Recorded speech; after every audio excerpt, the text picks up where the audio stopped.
सूत्र लिखे हैं कि भोजन पचेगा तो क्या होगा और भोजन सड़ेगा तो क्या होगा। मैं सड़ने वाले हिस्से की बात कर लेता हूं। वो कहते हैं कि भोजन अगर सड़ना शुरू हुआ तो सबसे पहले गैस बनेगी, वायु बनेगी, वायु। और ये वायु आपकी जिंदगी हराम कर देगी। लेकिन आज के जो सूत्र हैं वो जिंदगी का फंक्शनल हिस्सा है। आप जानते हैं कि कोई भी सिद्धांत होता है उसका एक हाइपोथेसिस होता है और उसका एक फंक्शनल पार्ट होता है। तो आज से जो शुरू हो रहा है वो फंक्शनल पार्ट है। इस फंक्शनल पार्ट में सबसे पहला सूत्र भागवत जी का। भागवत जी के लिए उनके 7000 सूत्र सभी महत्व के हैं, सभी महत्व के। उन 7000 में से मैंने कुछ चुनकर निकाले हैं जो मुझे लगता है 2007 के हिसाब से बहुत महत्व के हैं। हो सकता है 3500 साल पहले कोई सूत्र बहुत महत्व के हों और अब 2007 में हमारी जीवन शैली के हिसाब से वो उतने महत्व के ना हो, क्योंकि भागवत जी ने जिस जीवन शैली में रहते हुए वो सूत्र लिखे हैं वो ऋषि मुनियों की जीवन शैली है। आपकी जीवन शैली और ऋषि मुनियों की जीवन शैली में थोड़ा अंतर है। तो आपकी जीवन शैली के हिसाब से मैंने जो सूत्र निकाले और जिनको मैं महत्व का क्रम देता हूं उसमें सबसे पहला सूत्र, संस्कृत में वो कहते हैं कि पेट जिंदगी भर आपका अच्छा रहे, दुरुस्त रहे। इसका मतलब यह है कि आप जो कुछ भी खा रहे हैं उसका ठीक से आप पाचन करते रहे। वो कई बार ये लिखते हैं अपने सूत्रों में कि खाना महत्व का नहीं है, खाने को पचाना महत्व का है। आपने खाने को खाया ये इतना महत्व नहीं है, जिसको आपने खाया उसको पचाया ये ज्यादा महत्व का है। क्योंकि भोजन पचेगा तो रस बनेगा, उसी रस में से मांस, मज्जा, रक्त, मल, मूत्र, वीर्य, मेद ये सब बनेगा, अस्थियां बनेंगी और वही आपके शरीर के लिए आगे जीवन में काम आएंगे। तो खाया वो महत्व का, उससे भी ज्यादा महत्व का खाया हुआ पचाया। तो वो कहते हैं कि पेट हमेशा दुरुस्त रहे, माने पाचन क्रिया आपकी हमेशा अच्छे से चलती रहे। इसके लिए पहला सूत्र उन्होंने लिखा भोजनांते विषम वारी। ये पहला सूत्र मेरे हिसाब से, उनके हिसाब से नहीं, मेरे हिसाब। पहला सूत्र भोजनांते विषम वारी। इसका सीधा सा अर्थ है भोजन के अंत में पानी पीना विष पीने के बराबर है। सूत्र यह है भोजन अंते, भोजनांते। आप जानते हैं संस्कृत में मिला के कहने की परंपरा है। भोजन अंते माने भोजन के अंत में, भोजनांते विषम वारी। विष समझते हैं आप, जहर। जहर जैसा क्या है? पानी। भोजन के अंत में पानी जहर के जैसा है, विष के जैसा है। यह सूत्र है। अब इसको थोड़ा व्याख्यायित करता हूं ताकि समझ में आए। भोजन के अंत में पानी विष के जैसा है, यह बात वो कह रहे हैं। इसको समझना चाहिए कि क्या कह रहे हैं। सूत्र उतना ही है, समझने के लिए मैं आपको बहुत उदाहरण दूंगा ताकि आप जल्दी पता कर पाए। भागवत जी ने एक सूत्र में यह कहा है कि हमारा जो शरीर है इसका जो मुख्य स्थान पेट है, इसमें एक स्थान होता है पेट के अंदर, नाभि, लेफ्ट साइड में, नाभि से थोड़ा ऊपर जहां मेरा हाथ रखा हुआ है, इस स्थान को कहते हैं जठर। संस्कृत में कहते हैं जठर, हिंदी में कहते हैं आमाशय। जठर, आमाशय, अंग्रेजी में चाहे तो एपिगैस्ट्रिकम।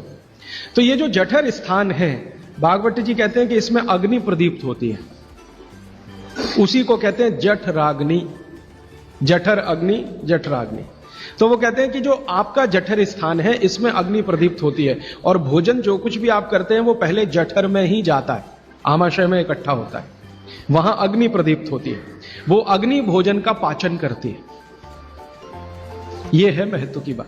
अब अग्नि प्रदीप्त हुई, आपने भोजन किया, अग्नि प्रदीप्त हुई। और भागवत जी इसके लिए एक सुंदर श्लोक लिखा है, लंबा है लेकिन हिंदी में बताता हूं। वो ये कहते हैं कि खाते ही अग्नि प्रदीप्त होती है, ऐसे ही जैसे आप बिजली के स्विच को ऑन करते ही लाइट जलती है। ये ऑटोमेटिक है, अपने आप होती है। आपने रोटी का पहला टुकड़ा मुंह में डाला और जैसे ही टुकड़े को चबाना शुरू किया, लार बनना शुरू हुआ, तुरंत अग्नि प्रदीप्त हो जाती, पहले ही टुकड़े में। तो ये अग्नि प्रदीप्त हुई। अब आप जो भोजन कर रहे हैं ये इस अग्नि के प्रभाव में पचेगा। तो भोजन के पचने की क्रिया में पहले भोजन रस में बदलेगा। पहले पेस्ट बनेगा, जैसे टूथपेस्ट की कंडीशन होती है वैसा बनेगा, लुगदी जैसा। फिर उसमें से रस बनेगा, फिर रस में से सब कुछ बनेगा। तो वो कहते हैं कि आपने जैसे ही भोजन किया अग्नि प्रदीप्त हुई। अब ये अग्नि भोजन को पचा रही है और आपने भोजन पूरा करते ही पानी पी लिया, गट गट गट गट गट गट। तो क्या हुआ? अग्नि शांत हो जाएगी। आपके रसोई गैस में चूल्हा जल रहा है गैस का, और जलते हुए चूल्हे पर पानी फेंकिए तो बुझ जाएगा। अग्नि का पानी से मेल नहीं है, दुश्मनी है। तो आपके पेट में खाना खाते ही अग्नि जल रही है, अब आपने पीछे से गिलास 2 गिलास पानी पी लिया, कोई लोग तो लोटा भर के पी लेते हैं, कई लोग तो भोजन से ज्यादा पानी पी लेते हैं। तो ये जो पानी गया इसने अग्नि को शांत कर दिया। अब अग्नि शांत हो गई तो फिर भागवत जी कहते हैं भोजन पचेगा नहीं, वो सड़ेगा। अब उन्होंने 20 सूत्र लिखे हैं कि भोजन पचेगा तो क्या होगा और भोजन सड़ेगा तो क्या होगा। मैं सड़ने वाले हिस्से की बात कर लेता हूं। वो कहते हैं कि भोजन अगर सड़ना शुरू हुआ तो सबसे पहले गैस बनेगी, वायु बनेगी, वायु। और ये वायु आपकी जिंदगी हराम कर देगी। और ये वायु की तीव्रता जब बढ़ेगी तो गले में जलन होगी, छाती में जलन होगी, पेट में जलन होगी। फिर और ज्यादा तीव्र अगर ये हो गई वायु तो ये शरीर में जाएगी, घूमेगी, क्योंकि वायु को पकड़ना मुश्किल है, जहां स्थान मिलता है वहीं जाती है। तो ये वायु पूरे शरीर में घूमेगी तो सिर घूमेगा, आपको चक्कर आएंगे, सिर में दर्द होगा, पीठ में भी दर्द हो सकता है, हृदय स्थान पे भयंकर दर्द हो सकता है। कई बार तो इतना दर्द होता है कि आपको लगेगा कि हार्ट अटैक आ गया, लेकिन वो वायु का दर्द है, हार्ट अटैक नहीं। और ये जो वायु बनी भोजन के सड़ने से, इसी वायु में से भागवत जी ने सूची बनाई है कि 103 रोग पैदा होंगे। 103। सबसे पहला रोग है उसमें एसिडिटी, हाइपर एसिडिटी।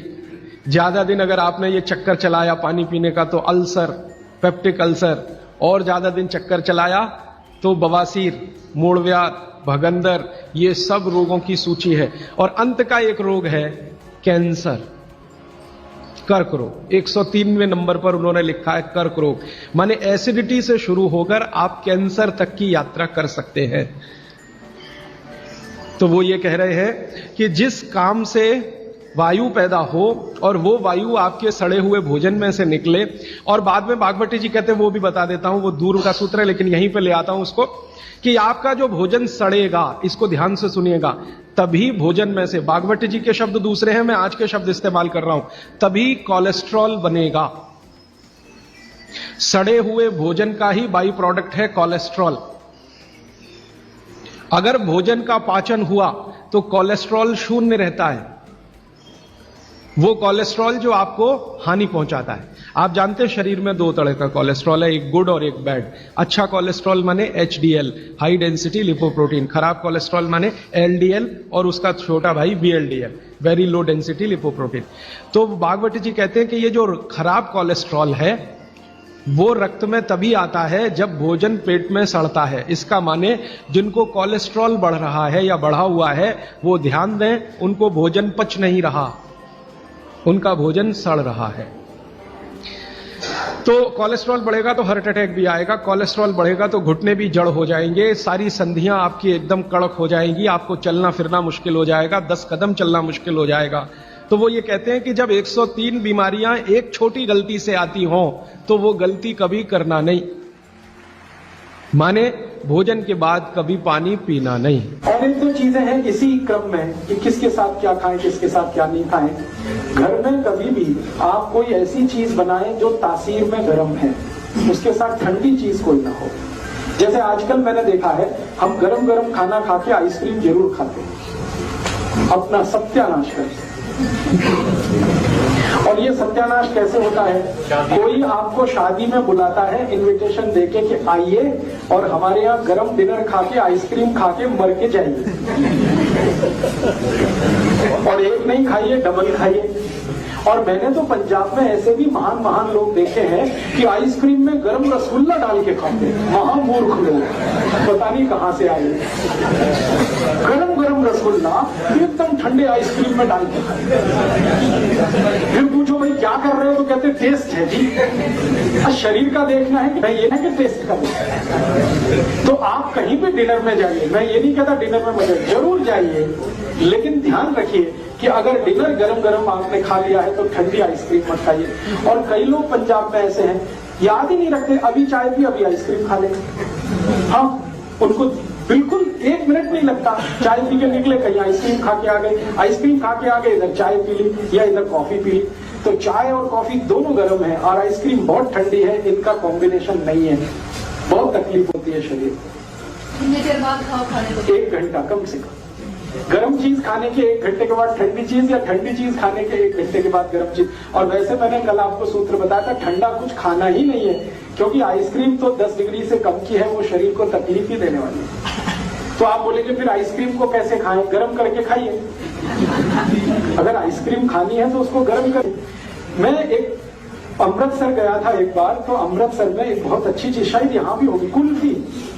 ये जो कुल्फी है, इसको थोड़ा गर्म करके खा लीजिए, आइसक्रीम से बेटर है, 1000 टाइम्स बेटर है। क्यों? हाँ, रबड़ी खाइए ना, तो कुल्फी वो शायद रबड़ी की ही बनाई है, खूब दूध गर्म करके रबड़ी जैसा हो जाता, फिर कुल्फी जमाते। तो कुल्फी को थोड़ा गर्म करेंगे तो वो रबड़ी जैसा ही हो जाता, वो खाने लायक है। ये गरम माइक्रोवेव में कर सकते हैं? माइक्रोवेव से अच्छा है गैस का चूल्हा। तो आप जो है रबड़ी खाइए, आइसक्रीम छोड़ दीजिए, कुल्फी पे आ जाइए और कुल्फी को हल्का गर्म करके खाइए, वो आपके लिए बहुत मुफीद है। कारण एक ही है कि आइसक्रीम में जितने केमिकल्स हैं, कुल्फी में एक भी नहीं। कुल्फी में दूध ही दूध है, वो भी अच्छे से गर्म किया हुआ है, बस उसको ज्यादा ठंडा कर दिया तो वो जम गया है। आप उसका ठंडापन निकाल के खा लीजिए, पाव करके खा सकते हैं।